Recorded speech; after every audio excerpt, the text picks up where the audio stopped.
There are very few experiences in adult life, in relationships, that are as destabilizing as finally waking up and seeing and feeling and knowing that your partner is no longer choosing you. That may come through a betrayal if you're married to them. It may come through, them just kind of lingering out of your life if you're dating them. But once you know, like you can feel it. And your natural tendency is to go after them, to try harder, to hang tighter, to try so hard to keep them in your life. This video is more about how to let go, how to keep you in your life, how to claim yourself, find clarity, and go on after this destabilizing experience. If you're in that place now, I'm going to give you this guide. And it is a guide because if you're in therapy, that's great. You can bring some of this stuff up with your therapist. Or if you haven't found a therapist yet and you're just trying to be stable, this guide can help you. It begins with reality, not interpretation. So one of the first clinical tasks is to try and understand what differentiates between what is happening and what you hope is happening. You may notice, such as you feel overwhelmed. You tell yourself this is temporary, or things will adjust and I'll go back. These interpretations, as they are, make it more understandable. They help soften the pain. However, healing begins when you gently acknowledge the present truth, that they are not there, that they are not choosing you, and this is how it is. Your partner is no longer showing up for you. This is not a judgment of your worth. It's more an observation of what reality is. It helps bring clarity, while painness reduces the anxiety that comes from trying to solve something that is no longer fully within your capacity to control. So in other words, instead of the interpretation you're going through to soften the blow, what I want you to do is start accepting reality.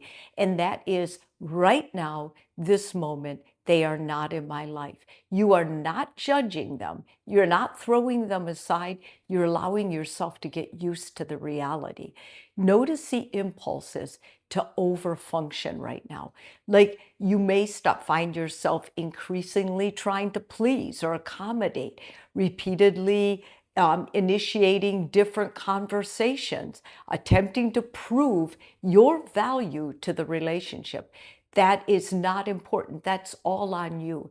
Because the bottom line is you were giving. They chose something different.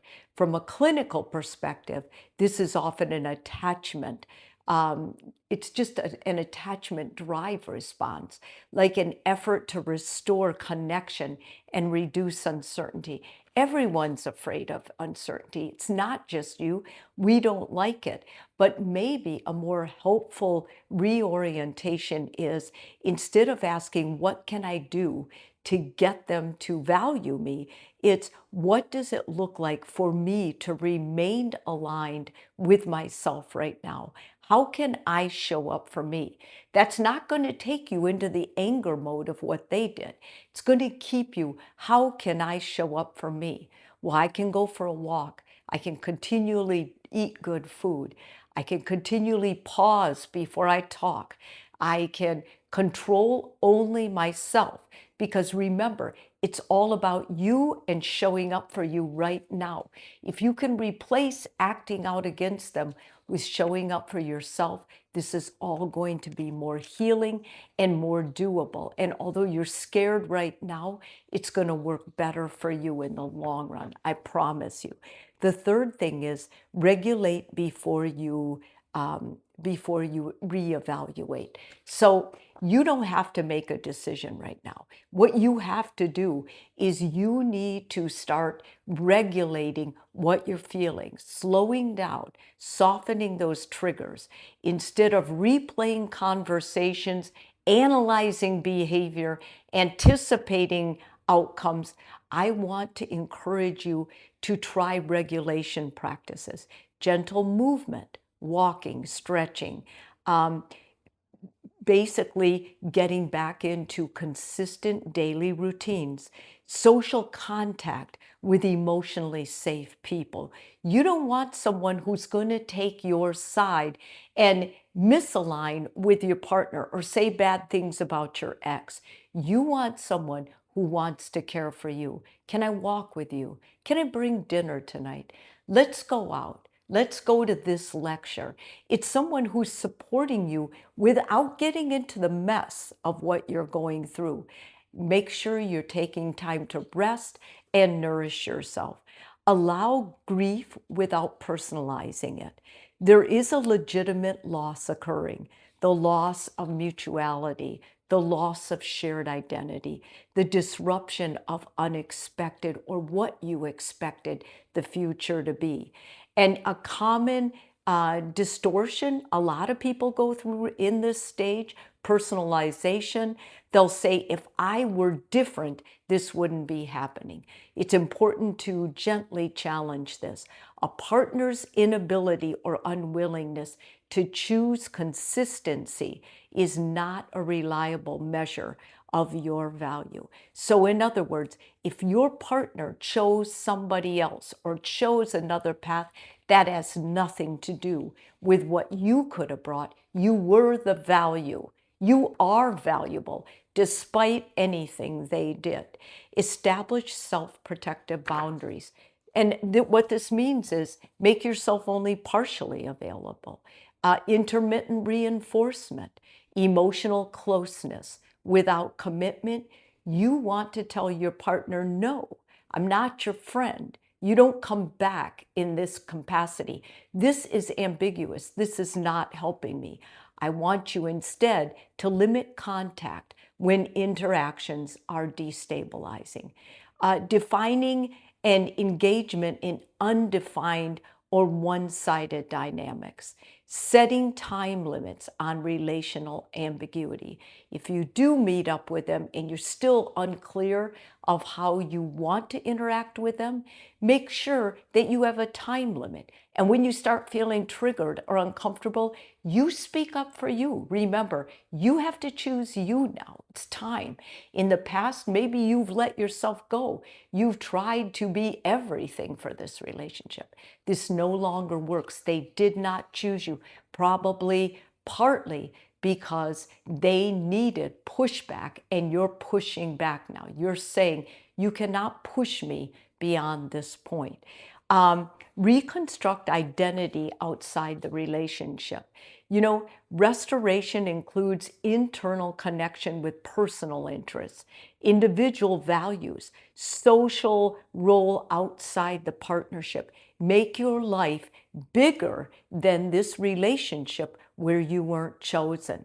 In other words, you are going to recreate a life that involves you.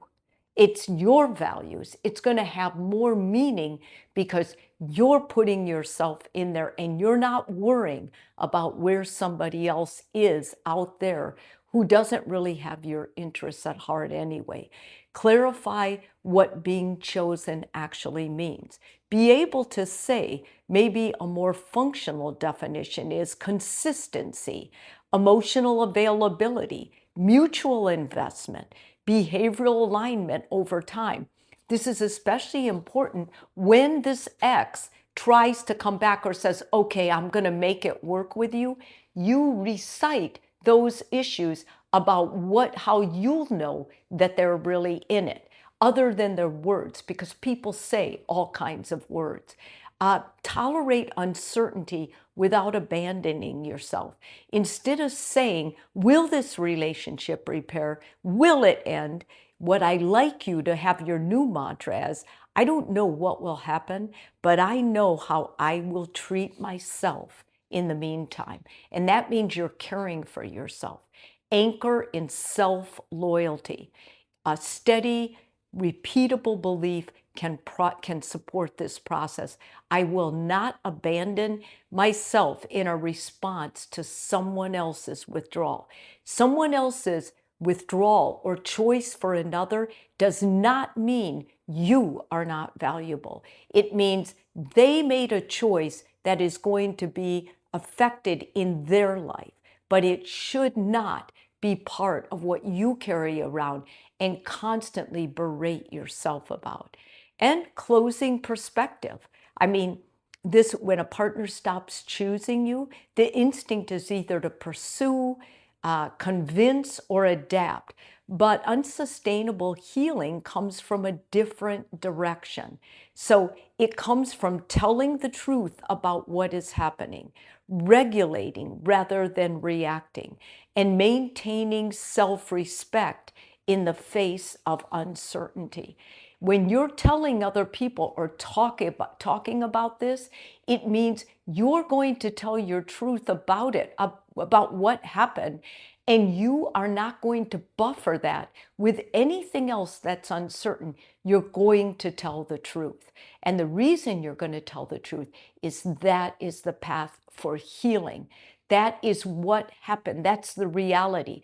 Doesn't mean you were not valuable. It means it's showing clearly the choice your partner made, and slowly, consistency, returning to yourself.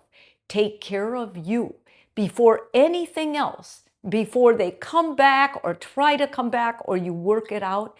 Where are you in this picture? You have to be first, and you are in charge of you. If this video is helpful for you, please subscribe. And if you're already a subscriber, thank you so much.